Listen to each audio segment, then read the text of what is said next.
TNI menahan 4 prajurit dari Detasemen Markas Denma Badan Intelijen Strategi BAIS TNI yang diduga pelaku penyiraman air keras kepada Wakil Koordinator Kontras Andri Yunus. Komandan Pusat Polisi Militer TNI, Maijen Yusri Nuryanto dalam konferensi pers di Mabes TNI Jakarta Rabu 18 Maret 2026 menyampaikan keempat prajurit tersebut berinisial Kapten NDP, Letu SL, Letu BHW, dan Serda ES. Para tersangka yang berasal dari Mantra Angkatan Laut dan Angkatan Udara tersebut ditahan di instalasi tahanan Super Security Maksimum Polisi Militer Kodam Jaya Jakarta. Yusri mengatakan penangkapan ini berawal dari penyidikan internal yang menemukan kejanggalan pasca insiden di Salemba pada 12 Maret lalu. Keempatnya diserahkan langsung oleh Komandan Denma BAIS TNI ke Puspom TNI pada Rabu pagi. Ya, kita coba kesalahan sudah kita lakukan di Puspom TNI untuk dilakukan pendalaman sertifikat penyidikan.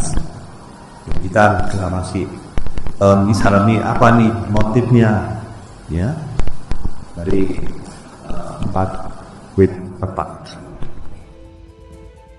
Yusri menuturkan TNI masih mendalami motif di balik serangan tersebut, termasuk kemungkinan adanya instruksi dari atasan atau perwira tinggi. Apalagi Andri Yunus dikenal vokal mengkritik revisi Undang-Undang TNI. Penyidik akan menggali keterkaitan antara aktivitas kritik korban dan tindakan para pelaku. Keempat pelaku dijerat pasal 467 ayat 1 dan ayat 2 KUHP sesuai Undang-Undang Nomor 1 Tahun 2023 tentang penganiayaan. Ancaman hukuman yang menanti para pelaku berkisar antara 4 hingga 7 tahun penjara. Transparisasi untuk masalah penyidikan nih. Jadi kita akan Puspom TNI akan bekerja secara profesional, ya.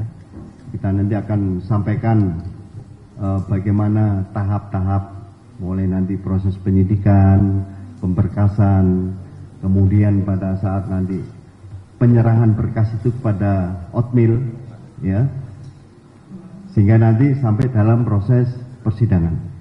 Demikian ya Mas. Jadi percaya sama kita bahwa kita akan akan bertindak profesional, ya, kemudian akan transparan, ya. Nah, sehingga nanti pada tahap tersebut kita akan tetap mengundang dari media. Demikian. Dalam konferensi pers di Mabes Polda Metro Jaya Rabu, Direskrim Polda Metro Jaya Kombes Imam Imamuddin menyatakan bahwa Polda Metro Jaya dan TNI akan bekerja sama dalam kasus ini. Tentunya kami dari Polda Metro Jaya maupun nanti bersama-sama dengan TNI juga akan mengkolaborasikan temuan dari fakta penyelidikan maupun penyidikan, karena kami yakini bahwa kita sama-sama punya komitmen untuk melakukan pengungkapan kasus ini seterang-terangnya.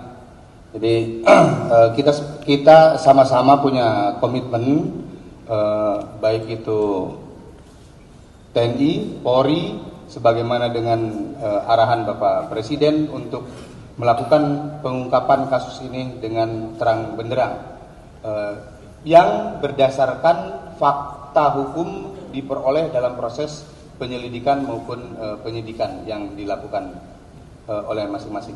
Terima kasih. Sementara itu, anggota DPR Habibur Rahman selaku pengawas Polri turut memberikan peringatan keras agar penyidik menjalankan tugasnya dengan objektif dan tidak terburu-buru menutup berbagai kemungkinan. Intinya, sebagaimana di keputusan rapat khusus Komisi 3 sebelumnya, siapapun yang terlibat, baik memerintahkan, merencanakan, melaksanakan, membantu pelaksanaan, itu harus dimintai pertanggungjawaban secara hukum. Kalau teknisnya nanti ada diatur di KUHP baru, ya, pasal 170, kalau cek sendiri ada ketentuannya secara teknis, nanti acuannya pasal 170 KUHP baru.